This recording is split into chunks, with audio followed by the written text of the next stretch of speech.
e os ídolos, porque nós somos santuário do Deus vivente. Como ele próprio disse, habitarei e andarei entre eles. Serei o seu Deus e eles serão o meu povo. Por isso, retirai-vos do meio deles. Separai-vos, diz o Senhor, não toqueis em coisas impuras e eu vos receberei. Serei vosso Deus, vosso Pai, e vós sereis para mim filhos e filhas, diz o Senhor Todo-Poderoso. Atenção para nós é a palavra aqui, separai-vos. Separai-vos. Queridos irmãos e irmãs, não haverá possibilidade de nós desfrutarmos de uma vitória sobre este mundo se nós não vivermos uma vida de separação. Aliás, a palavra santidade, a palavra santo, não tem outra compreensão senão esta: sermos separados.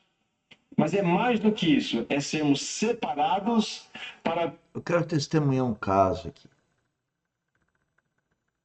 Um cônjuge que já tem um relacionamento com outro, um relacionamento íntimo, cada um morando na sua casa, ou seja, eles não estão dando glória a Deus, porque Deus quer que na ligação que existe, carnal, homem e mulher, que exista Cristo nos dois. Deus quer que os dois vivam sob o mesmo teto. Deus quer que eles saibam onde o outro está 24 horas. Eles estão casados. E nessa história, houve um casamento maravilhoso na intimidade. E não ficam juntos. Há razões do mundo, e daí o título aí, Não Ameis o Mundo, para um desses cônjuges ter afetos do mundo. E não conseguir arrancar a raiz do mundo. A pessoa encontra 1000 justificativas, mas o fato é que na intimidade está uma maravilha que eu diria que é divino, que eles estão passando, sentindo, mas do outro lado, o mundo corrompe. Portanto, eles não glorificam como poderiam a Deus, habitando o mesmo teto e sabendo onde o outro está. E o inimigo ataca a mente dos dois, de tal forma que contendas e contendas e contendas existam. Mas as pessoas que estão nesse atrito, elas não percebem a malignidade agindo na mente delas. E aquela coisa maravilhosa vai sendo destruída a cada dia. E um pondo a culpa no outro. Quando o cristão verdadeiro, ele não vê a culpa no outro. Ele vê com o Espírito Santo, porque o cristão verdadeiro tem a habitação do Espírito Santo. E o Espírito Santo vai orientando. Do outro lado, o mundo vai corrompendo. Então, o pior adultério não é ela sair com outro, ou ele sair com outro. O maior adultério é um, o outro, ou os dois, adulterarem com Cristo. Porque eles dizem que são cristãos, mas eles não têm Cristo no coração. Eles dizem que são filhos de Deus, mas não são guiados pela intuição, pelo Espírito Santo. Portanto, é falso. Senhores, sem o Espírito Santo habitando no coração, nós não temos Cristo como razão. E vamos ser corrompidos pelos valores do mundo. Por isso, não ameis o mundo.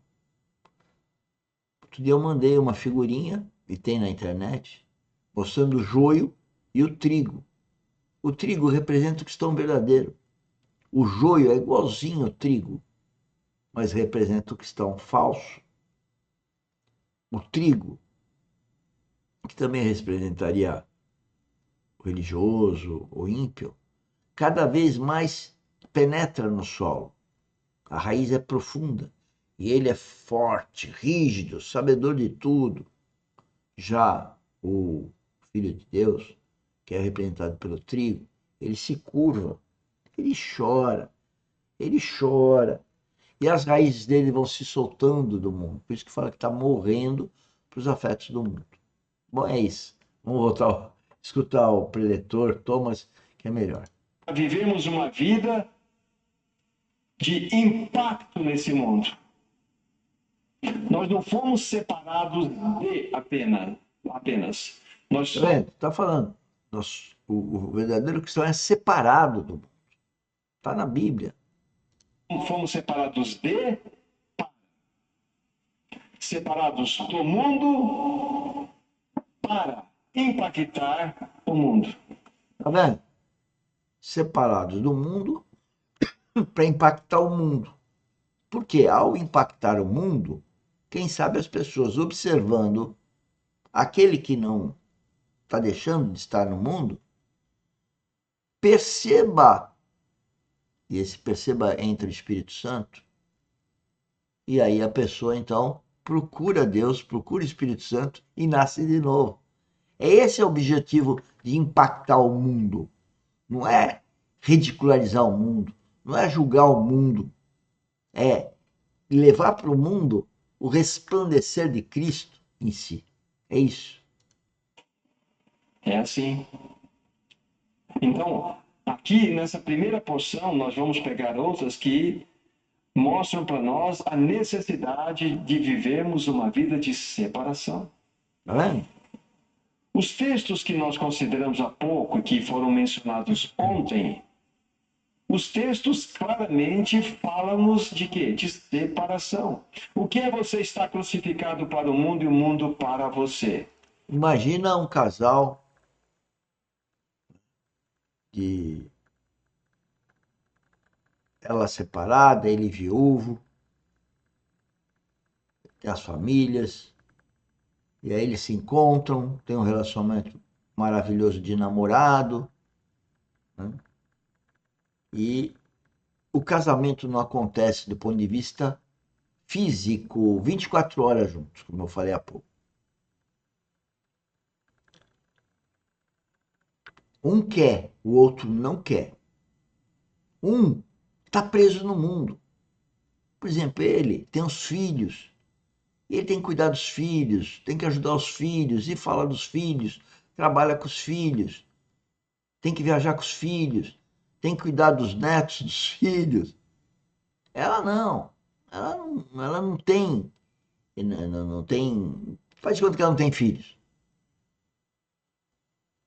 Esse é o desequilíbrio, porque ele está com os afetos nos filhos, no mundo, ou nos negócios, mas ela não.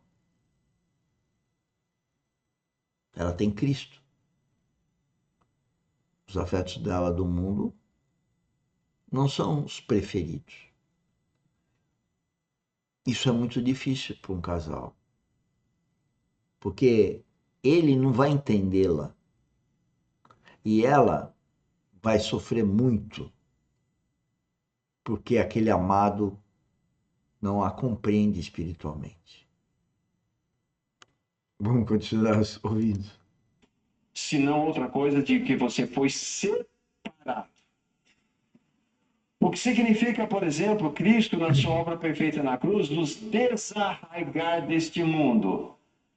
Senão, ou... Tá vendo? É Cristo que espiritualmente nos desraiza desse mundo.